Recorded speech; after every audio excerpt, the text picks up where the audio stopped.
آپ کا دل بھی اسی کشمکش میں گرفتار ہے نا کہ اچانک یہ سب کیا ہو گیا؟ کیوں یہ دوست بیگانہ ہو گئے؟ کیوں رشتہ دار میرے خلاف ہو گئے؟ آخر کیوں مجھے تنہا کر دیا گیا؟ کیوں ساری دنیا میری ہی مخالفت پر ہے؟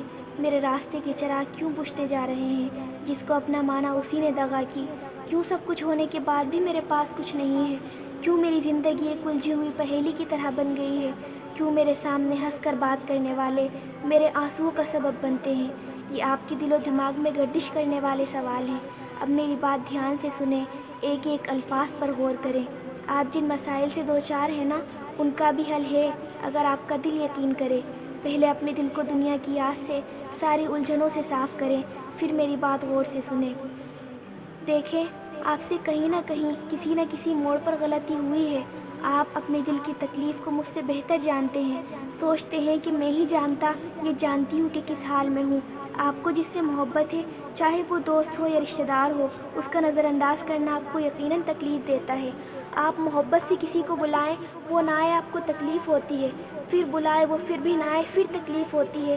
بار بار بلائیں، وہ آپ کی دعوت پر لبیک نہ کہے، آپ کو تکلیف ہوتی ہے۔ آپ سوچتے ہیں کہ یہ کیسا انسان ہے، ہم اتنی محبت کرتے ہیں اور یہ بار بار نظر انداز کرتا ہے، اس کے چکر میں پڑنا بیکار ہے، اور اس طرح آپ کے اور اس کے درمیان کا تعلق کمزور پڑ جاتا ہے۔ آپ کو جب کبھی اس کی یاد آتی ہے، آپ کے دل میں تکلیف ہوتی ہے۔ اب ذرا یہ بتائیں کہ کبھی اس رب کے بارے میں سوچا ہے جو آپ سے بے انتہا محبت کرتا ہے، وہ جس کی محبت کا مقابلہ انسانوں کی محبت کبھی نہیں کر سکتی۔ جب آپ کی دعوت کو نظر انداز کیا گیا تو آپ کو تکلیف ہوئی، بہت غصہ آیا۔ وہ رب جو آپ کو دن میں بہترین انداز میں 5 مرتبہ بلاتا ہے اور ہر بار اس کی دعوت کو نظر انداز کر دیتے ہو، سوچا ہے اس پر کیا گزرتی ہوگی؟ وہ ایک عظیم ذات ہے، اس کی ہر چیز عظیم ہوا کرتی ہے، اس کی تکلیف بھی بڑی ہوتی ہے۔ کیا آپ اس ذات کو تکلیف دے رہے ہیں جس نے بار بار آپ کے نظر انداز کرنے پر بھی کبھی آپ کو نظر انداز نہیں کیا؟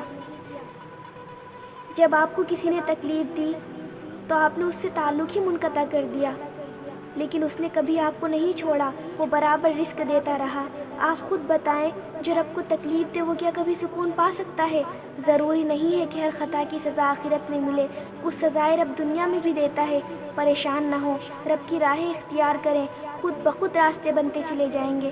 اپنے سر کو رب کے سامنے جھکایا کریں، کبھی کسی کے سامنے سر جھکانے کی نوبت نہیں آئے گی۔ اپنے ہاتھوں کو اپنے رب کے سامنے پھیلایا کریں، وہ کبھی آپ کو کسی کے سامنے ہاتھ پھیلانے نہیں دے گا۔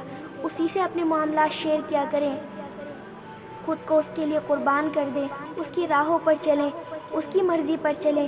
ایک ایک کر کے ہر وہ چیز جو آپ سے جدا ہو گئی تھی مل جائے گی انشاءاللہ۔